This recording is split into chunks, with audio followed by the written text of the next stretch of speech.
আমরা আজকে আপনাদের সাথে যে ব্যাপারটা নিয়ে আলাপ আলোচনা করব সেটা হচ্ছে ইন্ডিয়ান মেডিকেল ভিসা। এই ভিসা নিয়ে অনেকেই অনেক জটিলতায় ঝামেলায় পড়েন। তো এটা কীভাবে ইজিলি করা যায় সেটা নিয়ে আজকে আমরা আপনাদের সাথে কথা বলবো। প্রথম আপনাকে মেশিন রিডেবল পাসপোর্ট ন্যূনতম 6 মাস যার মেয়াদ থাকতে হবে। আপনি বাংলাদেশে যে ডক্টর দেখাইছেন তার যে পেপারসগুলো আছে ওই পেপারসগুলো আপনার প্রথমে রাখতে হবে, এমনকি তার কাছ থেকে একটা সুপারিশপত্র নিতে হবে যেখানে উল্লেখ করা থাকবে আপনি উন্নত চিকিৎসার জন্য আপনার রোগীকে ইন্ডিয়াতে নিয়ে যেতে চান। এখন আপনাকে ইন্ডিয়ার যে হসপিটালে আপনি দেখাবেন সেই হসপিটালের অ্যাপয়েন্টমেন্ট লাগবে, ডক্টরের অ্যাপয়েন্টমেন্ট। তো দুই দেশের ডক্টরের অ্যাপয়েন্টমেন্ট হয়ে গেলে মেডিকেল ভিসার জন্য আপনাকে কোনো ই টোকেন লাগবে না। আপনি নিজে সরাসরি ওদের IVSC যে ওয়েবসাইট আছে ওখান থেকে অ্যাপ্লাই করে সরাসরি এমবেসিতে চলে যাবে। তো এমবেসিতে যাওয়ার জন্য আপনাকে আরও কিছু কাগজ সংগ্রহ করতে হবে। সেটা হচ্ছে আমি তো বললামই, বাংলাদেশের যে কোনো ডক্টরের থেকে সুপারিশপত্র, আপনি আপনার রোগীকে উন্নত চিকিৎসার জন্য ইন্ডিয়াতে নিয়ে যেতে চান এবং ইন্ডিয়াতে আপনি কোথায় ডক্টর দেখাবেন সেই হসপিটাল বা ডক্টরের অ্যাপয়েন্টমেন্ট নিতে হবে। সেটা আপনি চাইলে অনলাইনেও নিতে পারেন বা বাংলাদেশের অনেক ট্রাভেল এজেন্সি আছে তাদের কাছ থেকেও নিতে পারেন। তো অনলাইনে নেওয়াটা অনেক ইজি। আপনার কাছে যদি ভিসা কার্ড বা মাস্টার কার্ড থাকে আপনি নিজেই টাকা অনলাইনে পে করতে পারেন। আপনাকে মেডিকেল ভিসার জন্য ন্যূনতম $150 অথবা $200 পাসপোর্টে ডলার এন্ডোজ করা লাগবে। যদি আপনার ব্যাংক অ্যাকাউন্ট থাকে সেক্ষেত্রে আপনি ব্যাংক স্টেটমেন্ট দিতে পারেন। তো আমি যেভাবে করেছিলাম, আমি ডলার এন্ডোজ করেছিলাম। আমি সাথে আমার যে পেশেন্ট ছিল তার পাসপোর্ট ডলার এন্ডোজ করাতে হয়েছে। রোগী কোনো সরকারি জব বা কোনো বেসরকারি প্রতিষ্ঠানে জব করে থাকে তাহলে আপনাকে NOC দিতে হবে। আর রোগী যদি এমনিতে কিছু না করে সেক্ষেত্রে আপনি তার পেশা আনএমপ্লয়েড দিতে পারেন অথবা রিটায়ার্ড লিখতে পারেন। আর আপনাকে আপনার জন্ম নিবন্ধন বা NID plus 1 copy passport copy, বিদ্যুৎ বিলের কপি, গ্যাস বিল কপি দিতে পারেন। আর আপনার ইন্ডিয়ান যে ফর্মটা আপনি ফিল আপ করবেন ওই ফর্মের সাথে দুই সাইজ 1 কপি ছবি দিতে হবে অবশ্যই আপনাকে। টোকেনের অ্যাপয়েন্টমেন্ট ডেট ছাড়া মেডিকেল ভিসা সরাসরি জমা নেওয়া হয় গুলশানে IVSC সেন্টারে, সেখানে আপনি সরাসরি নিজে জমা দিতে পারেন। আর সেক্ষেত্রে আপনি রোগীর সাথে অবশ্যই অ্যাটেন্ডেন্ট থাকতে হবে। অ্যাটেন্ডেন্ট যদি রক্তের সম্পর্কের হয়, ফার্স্ট রিলেশনশিপের হয়, সেক্ষেত্রে কোনো সমস্যা হবে না। আর এরকম কোনো পেপার যদি দেখাতে পারেন যে সে আপনার ফার্স্ট রিলেশনশিপের কেউ, তাহলে আরও ভালো হয়। রোগীকে নেওয়ার কোনো প্রয়োজন নাই, চাইলে অ্যাটেন্ডেন্টই সব পেপারস জমা করতে পারে IVSC সেন্টারে। ই টোকেন কাগজগুলো যেভাবে আপনি সাজাবেন, প্রথমে আপনাকে ই টোকেন দিতে হবে, আপনার NID বা জন্ম নিবন্ধন দুটার একটা দিতে হবে এবং দুই দেশের যেই ডক্টরের পেপার আছে সেগুলো দিতে হবে, অবশ্যই ফটোকপি। বাংলাদেশ ডক্টরের একটা রেফারেল পেপার, এই দুইটা দিতে হবে। এবং আপনাকে ডলার এন্ডোসের যেই কপি ওটার 1 কপি দিতে হবে। তারপরে আপনার যে পেপারস বাংলাদেশে দেখাইছেন ডক্টরের ওই পেপারসগুলো সবগুলো ফটোকপি অবশ্যই দিবেন। এবং পাসপোর্টের পিছনে যেটা দিবেন সেটা হচ্ছে কারেন্ট বিলের মেইন কপি, আর ডলার এন্ডোসের যেই কপিটা আছে ওটা পাসপোর্টের পিছনে পিন আপ করে দিবেন। যদি ডলার এন্ডোসের সার্টিফিকেট না দেন, ব্যাংক স্টেটমেন্ট দেন, সেটা আপনি ওই ফর্মের সাথেই দিয়ে দিবেন। আপনি IVSC সেন্টারে গুলশানে যখন যাবেন জমা দেওয়ার সময়গুলো দেখে তারা জমা নিবে, আর ওইখানে আপনাকে 600 টাকা জমা দিতে হবে। ভিসা ডেলিভারি দেয় ওরা 3 থেকে 5 দিনের মধ্যে মেডিকেল ভিসা। পাসপোর্ট ডেলিভারি নেওয়ার জন্য রোগীকে যেতে হবে না, ওটা আপনি ওইখান থেকে কালেক্ট করতে পারবেন। এবার আপনি কিভাবে যাবেন, আপনি এয়ারে যেতে পারেন বাংলাদেশ থেকে, বাই রোডেও যেতে পারেন। তো আমি যেভাবে গিয়েছিলাম আমি সেটা আপনাদের সাথে শেয়ার করব। আপনি কম খরচে যেতে পারেন, সেটা হচ্ছে বাসে যেতে পারেন বেনাপোল বর্ডার পর্যন্ত। সেটার জন্য আপনি মতিঝিলের যে আরামবাগ আছে ওইখানে অনেক বাস কাউন্টার আছে, যেটা আপনি ভালো মনে করেন। আমি দেশ ট্রাভেলে গেছিলাম, তো টিকিট হচ্ছে 500 টাকা নিয়েছিল। আর অন্যান্য অনেক বাসের কাউন্টার আছে 550 টাকা নন এসি। আমি নন এসিতে গিয়েছিলাম। আমি ইন্ডিয়াতে গিয়েছিলাম CMC হসপিটালে আপনি কলকাতা থেকে যেতে সময় লাগে প্রায় 30 থেকে 32 ঘন্টা ট্রেনে। ওই লাইনের টিকিটটা পেতে অনেক সমস্যা হয়, এটা আপনাকে আগে করে নিতে হবে। আপনি চাইলে বাংলাদেশ থেকেও করে নিতে পারেন অনলাইনে। তো ওই আপনার কাছে মাস্টার কার্ড অথবা ভিসা কার্ড থাকতে হবে। তো আমি পরিচিত এক লোক ছিল কলকাতা, তার থেকে টিকিট করেছিলাম। আমি যেভাবে এখান থেকে গিয়েছিলাম সেটা হচ্ছে আমি দেশ ট্রাভেলে বেনাপোল বর্ডার পর্যন্ত গিয়েছি। বর্ডারে আমার কোনো ধরনের কোনো সমস্যা হয়নি, কারণ আমার কাছে সব ডকুমেন্ট ছিল। আর বর্ডার পার হয়ে অবশ্যই আপনি ডলার এক্সচেঞ্জ করবেন না, আপনি কলকাতায় গিয়ে ডলার এক্সচেঞ্জ করবেন। সেক্ষেত্রে আপনি ইন্ডিয়াতে ঢোকার পরে তো আপনার অবশ্যই ইন্ডিয়ান রুপি লাগবে। আপনি বাংলাদেশ থেকে 200 রুপি নিয়ে যেতে পারেন, আর 200 রুপিতে আপনি ইজিলি কলকাতা নিউ মার্কেট পর্যন্ত চলে যেতে পারবেন। আপনি টিকিটটা এভাবে করবেন যে আজকে রাত্রে আপনি ঢাকা থেকে যাচ্ছেন বেনাপোল, আপনি দুপুরের মধ্যে কলকাতা চলে যাচ্ছেন। যদি আপনার ট্রেনের টিকিটটা রাতে হয় তাহলে আপনাকে আর কলকাতা কোনো হোটেলে থাকতে হচ্ছে না, সেক্ষেত্রে আপনার খরচটা কমে যাচ্ছে। যদি আপনি তার পরের দিন ট্রেনের টিকিট পান তাও নিয়ে নেন, একদিন কলকাতা থাকতে পারেন। কলকাতার নিউ মার্কেট এরিয়াতে অনেক হোটেল আছে, বিশেষ করে খাদ্য ভবন এরিয়াতে আমরা ছিলাম, ওইখানে রাহাবার গেস্ট হাউস নামে একটা হোটেল আছে। আপনি নন এসিতে থাকতে পারেন 600 টাকা, আর এসি রুম 1200 টাকা। আমরা যে হোটেলে ছিলাম ওই হোটেলটা হচ্ছে মুসলিম হোটেল, বাঙালি মুসলিমদের জন্য খুবই ভালো ওই হোটেলটা, তাদের ব্যবহারে আমরা খুব মুগ্ধ হয়েছিলাম। আর হোটেলের পাশে মসজিদ আছে, আপনি ওখানে নামাজ পড়তে পারেন, এবং মসজিদের সাথেই একটা ভালো মুসলিম হোটেল আছে, সেখানের খাবার অনেক ভালো, আপনি খেতে পারেন। বর্ডারে অনেক সময় ঝামেলা করে যে এনওসি শো করতে বলে, কারণ আপনি তো কোনো প্রতিষ্ঠানে জব করেছিলেন বা করতেন, এই কারণে আপনাকে এনওসি ওইখানে দেখাতে হয়েছে। বর্ডারে আজকাল দেখছি এবং শুনছি যে অনেক ধরনের সমস্যা করতেছে বাংলাদেশ ইমিগ্রেশন পুলিশ, তারা এনওসি চাচ্ছে। তো সেক্ষেত্রে আপনি এক কপি এনওসি সাথে করে নিয়ে যেতে পারেন। এবং বর্ডার পার হয়ে আপনি ওইখান থেকে সিএনজি আছে, মানে অটোতে চলে যাবেন বনগাঁ, 30 টাকা ভাড়া, অটো ভাড়া। বনগাঁ নেমে আপনি ট্রেনে যাবেন কলকাতার শিয়ালদা। আর লোকাল ট্রেন 1 ঘন্টা পরপরই ট্রেন অ্যাভেলেবেল বনগাঁ থেকে। আমরা ট্রেনে গিয়েছিলাম 20 রুপি করে, সময় লাগে 2 ঘন্টা 10 মিনিট বা 20 মিনিট এরকম সময় লাগে। ট্রেনে যত তাড়াতাড়ি সম্ভব উঠে বসে পড়বেন, কারণ ওই ট্রেনে অনেক মানুষ হয়, আপনি দাঁড়াইতে হোক অনেক আপনার কষ্ট হবে, এই কারণে উঠেই বসে পড়বেন। আর ট্রেনে অবশ্যই নিজের মালামাল খুব খেয়াল করে রাখবেন, কারণ ট্রেনে আমি দেখেছি অনেক ধরনের সমস্যা হয়, ছিনতাইকারী যেগুলা আপনার যে ব্যাপারগুলো এগুলো হয়, আমি নিজ চোখে দেখেছি। তো আপনি 2 ঘন্টার মধ্যে চলে যাবেন কলকাতা, সেখানে নেমে আপনি শিয়ালদা থেকে বাসে যেতে পারেন, ট্যাক্সিতে যাবেন না। যদি মনে করেন আপনি ট্যাক্সিতে যাবেন, মানে আপনার লাগেজ বেশি বা ব্যাগ বেশি, সেক্ষেত্রে আপনি ট্যাক্সিতে যেতে পারেন। আমরা বাসে গিয়েছিলাম, বাসে মাত্র 8 রুপি, ওইখান থেকে নিউ মার্কেট। আপনি নিউ মার্কেট নেমে যাবেন, নিউ মার্কেট নেমে যে কেউকে জিজ্ঞাসা করলে হবে সদর স্ট্রিটটা কোন দিকে। সদর স্ট্রিটে যাবেন, ওইখানে সদর স্ট্রিটে ঢোকার আগেই একটা গেস্ট হাউস আছে, আপনার সেন্টার গেস্ট হাউস, এবং খাদ্য ভবনের সাথেই আছে রাহাবার গেস্ট হাউস, এই দুটাই থাকতে পারেন। তো সেখানে মসজিদ আছে, আপনি হোটেলের সাথে নামাজ আদায় করতে পারেন, এবং 2টা ভালো মুসলিম হোটেল আছে, ওইখানে খেতে পারেন, খুবই ভালো ওদের খাবার। আর যেহেতু আপনি বাংলাদেশ থেকে যদি ট্রেন টিকিট আগে করে নেন, তাহলে আপনাকে কোনো ধরনের টিকিট পেতে কোনো ধরনের সমস্যায় পড়তে হবে না। আর কলকাতায় গিয়েও আপনি টিকিট করতে পারেন। ফরেনারদের জন্য কলকাতায় একটা স্পেশাল কাউন্টার আছে, যেটা স্পেশাল ফরেনার কোটা বলা হয়। সেটা হচ্ছে আপনার কলকাতার ফেয়ারালি প্লেসে, মানে আপনার নিউ কয়লাঘাটা যেটাকে বলা হয়, এখান থেকে ট্যাক্সিতে যেতে পারেন। ট্যাক্সিতে গেলে 70-80 টাকা, মানে 70-80 রুপি নিবে। আপনি বাসে যেতে পারেন। আপনি যদি রাহাবার গেস্ট হাউস, খাদ্য ভবনের এরিয়াতে থাকেন, সেখান থেকে বরাবর হেঁটে চলে আসবেন মিউজিয়ামের এখান থেকে ধর্মতলা চলে আসবেন। ধর্মতলা থেকে আপনি 7 রুপি বা 6 রুপিতে চলে যেতে পারেন ফরেনার কোটা, যেটা আপনার বিদেশিদের জন্য শুধুমাত্র। তো ওইখানে নেমে আপনি যত সকালে যেতে পারেন, প্রতিদিন অনেক টিকিট দেওয়া হয়, একটা কোটা থাকে, ওই কোটা পূরণ হয়ে গেলে দেখা যায় যে টিকিট আর পাওয়া যায় না। তো আপনি যত সকালে যেতে পারেন আপনার জন্য অতটাই ভালো হবে, এবং টিকিট পাওয়ার চান্স থাকে। কাউন্টার খোলে আপনার 10টায়, ভিতরে গিয়ে আপনার ওইখান থেকে ফর্ম নিতে হয়, ফর্ম ফিল আপ করতে হয় টিকিটের জন্য।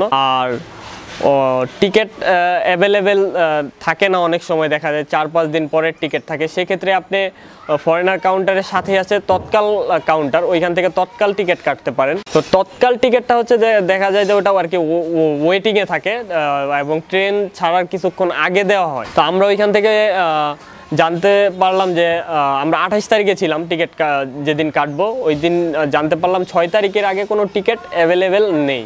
তো সেই ক্ষেত্রে আমরা ওইখানে কাউন্টারের কথা বলে জানতে পারলাম সাথেই আছে তৎকাল কাউন্টার, এবং সেখানে গেলাম। সেখানে গিয়ে আমরা টিকিট পেলাম না।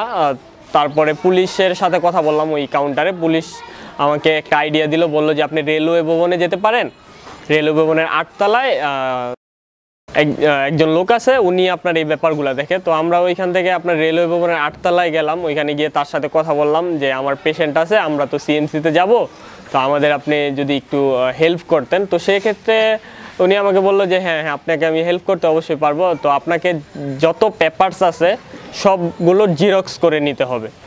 জিরক্স আমরা যেটাকে ফটোকপি বলি, সেটা ওই ইন্ডিয়াতে জিরক্স বলে। তো আমি ওইখান থেকে সবগুলো নেমে জিরক্স করে নিয়ে আসলাম এবং তার কাছে সবগুলো পেপার দিলাম। আর সে একটা অ্যাপ্লিকেশন লিখে দিল, ওইখানে 2টা বক্স আছে, একটা এসির জন্য আর একটা নন এসির জন্য। তো আমরা নন এসিতে কাগজগুলো ওইখানে দিলাম। আর আপনি চেক করতে পারেন, অনলাইনে একটা অ্যাপস আছে ইন্ডিয়ান রেলওয়ে, ওই অ্যাপসের মাধ্যমে আপনার পিএনআর দিয়ে চেক করতে পারেন যদি ওয়েটিংয়ের টিকিট নেন বা তৎকালীন টিকিট নেন। সেক্ষেত্রে আমি ওইখানে ওটা জমা করে রুমে চলে গেলাম। তারপরের দিন বিকেল পর্যন্ত আমি অনলাইনে চেক করতেছি যে আমার টিকিট এখনও কনফার্ম হয়নি। তো সন্ধ্যার মধ্যে আমি চেক করে দেখতে পেলাম আমার টিকিট কনফার্ম হয়ে গেছে। তো আমরা নন এসিতে গিয়েছিলাম, আপনার 650 রুপি নিয়েছিল। আপনি এসিতেও যেতে পারেন, আমরা এসিতেও গিয়েছিলাম, ওইখানে পার পারসন 2500 রুপি নিয়েছিল, এসি 3 টায়ার। তো যাই হোক, আপনি টিকিট কনফার্ম হলে নিউ মার্কেট থেকে আবারও বাসে চলে যাবেন হাওড়া, মাত্র 10 রুপিতে ধর্মতলা থেকে বাস পাবেন।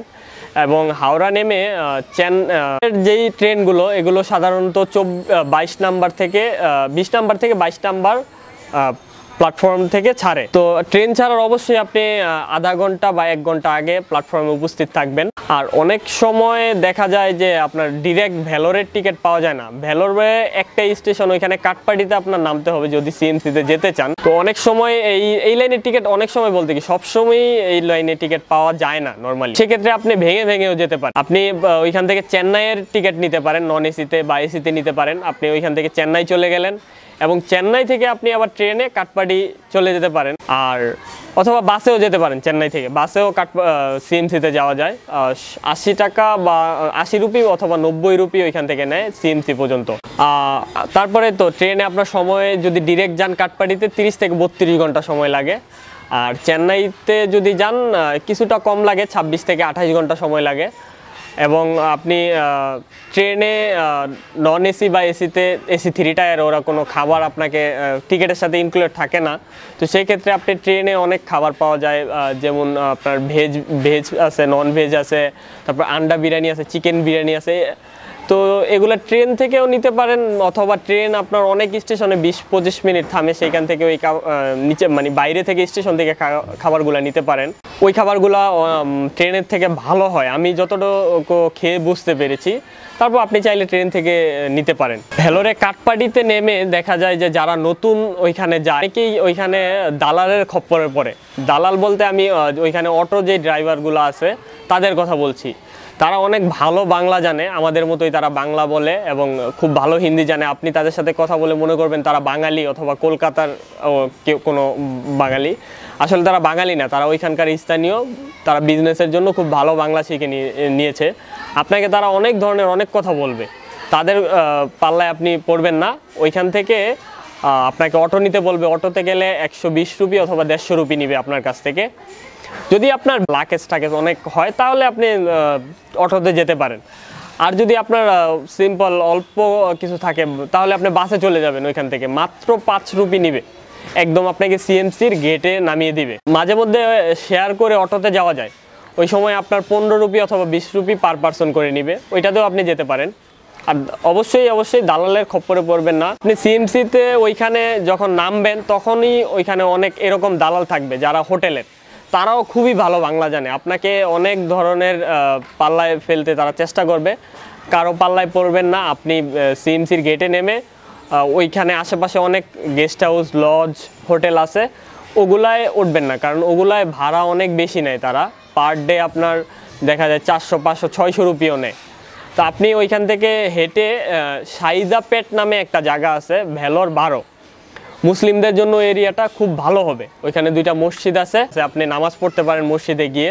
আর ওইখানে আমরা যে হোটেলে ছিলাম ওইটা হচ্ছে আপনার নালারকান্দি গেস্ট হাউস। ওই লজে পার ডে 250 রুপি করে নেয়। মিনিমাম 5 দিনের অ্যাডভান্স করতে হবে আপনাকে। আপনি দেখে নেবেন, ওইখানে অনেক লজ আছে, 180 রুপি থেকে শুরু করে 300 রুপি পর্যন্ত লজ আছে। লজে ওঠার সময় অনেক হোটেলে দেখা যায় যে আপনার অনেক লজে দেখা যায় 3 দিনের অ্যাডভান্স দিতে হয়, অনেক লজে 5 দিনের অ্যাডভান্স দিতে হয়। তো সেক্ষেত্রে আপনি এটা কথা বলে নেবেন। আমরা যেটাতে ছিলাম ওটাতে 5 দিনের অ্যাডভান্স দিতে হয়। তো এই তো আপনি লজে উঠে গেলেন। আর রুমগুলো অবশ্যই একটু চেক করে নেবেন, ওইখানে রুমগুলো খুবই বাজে হয়। আই মিন অনেক সারপোকা ঠারপোকা এগুলা থাকে। আর রুমের সাধারণত জানালা থাকে না। আমাদের দেশে যেমন হোটেলগুলায় বা বাড়ি ঘরে জানালা থাকে, ওইখানে কোনো জানালা থাকে না, শুধু দরজার সাথে ছোট্ট একটা জানালা থাকে, খুব চিপা হয়। তো এগুলো আপনি দেখে নেবেন। আর খাবার দাবারের যে ব্যাপারগুলা এগুলাও একটা ব্যাপার। আপনি প্রথম দিন হোটেলে খেতে পারেন, সেক্ষেত্রে ওই সাইদাপেটে আপনার একটা হোটেল আছে, বাঙালি হোটেল, কলকাতার বাঙালি হোটেলের নাম হচ্ছে অন্নপূর্ণা। খুবই ভালো খাবার তাদের, আমরা খেয়েছিলাম। আর অনেক মুসলিম হোটেল আছে, মুসলিম হোটেলেও খেতে পারেন। যেই লজে আমরা ছিলাম লজের সাথেই একটা মুসলিম হোটেল আছে, ওইখানে খেতে পারেন। এবং ওইখানে নিজেরাও খাবার দাবার বানিয়ে খেতে পারেন। আপনি ওইখান থেকে গ্যাস নিয়ে নেবেন। আর রান্না বান্না করতে আপনার যেই হাঁড়ি পাতিল বা থালা বাসন যা লাগবে হোটেল থেকেই ওরা দিবে। তো এর জন্য আপনাকে পার ডে 10 রুপি করে দিতে হবে। আর ওইখানে বাজার আছে, টাটকা শাকসবজি সব কিছুই পাবেন, বাজার থেকে কিনে নিতে পারেন। এখন আমরা হসপিটাল এবং ডক্টর বলবো। আপনি তো বাংলাদেশ থেকে অ্যাপয়েন্টমেন্ট নিয়ে গিয়েছেন, তো প্রথমবার আপনি ডক্টর দেখাবেন। ডক্টর দেখানোর পর আপনাকে অনেকগুলা টেস্ট দিবে। ওইখানে আমাদের টেস্ট দিয়েছিল অনেকগুলা। তো টেস্ট যেদিন করেছিলাম তার 7 দিন পরে আমরা রিপোর্ট পেয়ে গিয়েছিলাম। এবং সেকেন্ড টাইম ডক্টর দেখানোর জন্য আপনাকে আবার অ্যাপয়েন্টমেন্ট নিতে হবে। যতবার ডক্টর দেখাবেন ততবারই আপনার অ্যাপয়েন্টমেন্ট নিতে হবে। তো সেক্ষেত্রে ডক্টর যদি লিখে দেয় তাহলে ভালো হয় অ্যাপয়েন্টমেন্ট নিতে, তা না হলে দেখা যায় নেক্সট টাইম তার অ্যাপয়েন্টমেন্টগুলো আর 15 দিন বা 10 দিন এরকম পর অ্যাভেলেবেল হয়। হসপিটালে আপনার চিকিৎসা সিএমসিতে খুবই ভালো, আমার যতটুকু মানে দেখেছি আমি, তা দেখে আমার ভালোই মনে হয়েছে। বাট সময় লাগে অনেক, আপনার হাতে সময় থাকতে হবে। প্রথমবার দেখা যায় 40 দিনও লাগতে পারে, 1 মাসও লাগতে পারে, আবার 15 দিনও লাগতে পারে। সাধারণত 15 দিনে শেষ হয় না, 20-22 দিন 30 দিন এরকম লাগে। আমাদের প্রথমবার 40 দিন থাকতে হয়েছে। আপনি ওইখানে ডক্টর দেখাবেন আর টেস্ট দিবে আপনাকে। সিএমসিতে খরচ তুলনামূলকভাবে কম। আর কোনো অপারেশনের জন্য আপনাকে তারা প্রথমবারই বলবে না যে অপারেশন করার জন্য, আপনাকে টেস্ট করাবে, টেস্ট করে তারা রিপোর্ট দেখবে, তারপরে বিস্তারিত আপনাকে জানাবে। তখন আপনি ডিসিশন নেবেন আপনি অপারেশন করবেন না। এই তো আপনার সিএমসির ব্যাপারগুলো। ফেরার পথে দেখা যায় যে ওই লাইনে টিকিট সবসময় অ্যাভেলেবেল থাকে না, সেম অবস্থা। তো আপনি 4-5 দিন আগে টিকিট করে নিতে পারেন, যদি আপনি শিওর থাকেন যে আপনি অমুক তারিখে চলে যাবেন বা অমুক দিন যেতে পারেন, ডক্টর আপনাকে ডিসচার্জ করে দিবে। তো আপনি আগে থাকতে টিকিট করে নিতে পারেন, তা না হলে টিকিট পাওয়াটা খুবই কষ্ট হয়ে যাবে। অনেক সময় দেখা যায় কাঠপাড়ি থেকে হাওড়া পর্যন্ত ডিরেক্ট ট্রেন পাওয়া যায় না। সেক্ষেত্রে আপনি কাঠপাড়ি থেকে ট্রেনে চেন্নাই চলে যেতে পারেন, চেন্নাই থেকে ট্রেন অ্যাভেলেবেল পাওয়া যায়। কলকাতায় এসে আপনি চাইলে একদিন থাকতে পারেন, ওই দিনই আবার বাংলাদেশে ব্যাক করতে পারেন। তো আপনাকে সিএমসিতে সর্বপ্রথম বাঙালিদের জন্য একটা আলাদা কাউন্টার আছে 900, এটা মেইন রোডে সিএমসির বাইরে, ওইখানে যেতে হবে। ওইখান থেকে আপনি অ্যাপয়েন্টমেন্ট নিতে পারেন। যদি বাংলাদেশ থেকে নিয়ে গেলে তো গেলেন, আর যদি নিয়ে না যান তাহলে আপনাকে 900-এ যেতে হবে। ওইখান থেকে আপনাকে একটা ক্রিজ কার্ড দেওয়া হবে, যেটা হসপিটালের একটা কার্ড। আপনি ওই কার্ড থেকে যে কোনো বিল, হসপিটালের যে কোনো বিল পেমেন্ট করতে পারবেন। মেডিসিন বলেন, ডক্টর অ্যাপয়েন্টমেন্ট বলেন, যে কোনো ট্রিটমেন্ট টেস্টের টাকা বলেন, সব ওই কার্ড থেকে পেমেন্ট করতে পারবেন। 900 থেকে তো এগুলো আপনাকে দিয়ে দিল। আর এই কার্ডের সুবিধা হচ্ছে আপনি যখন বাংলাদেশে চলে আসবেন, চলে আসার পরে আপনাকে অনেক সময় দেখা যায় ডক্টর 3 মাস পরে বা 6 মাস পরে যেতে বলে। তো তখন আপনাকে বিল পেমেন্ট করার জন্য সমস্যা হয়। দেখা যায় যে ওই আপনি প্রথমবার কারো কাছ থেকে হেল্প নিয়েছিলেন মাস্টার কার্ড বা ভিসা কার্ডের জন্যে, বা আপনার এই ছিল, যাদের নেই তারা অনেকটা ঝামেলায় পড়ে নেই বিল পে করার জন্য।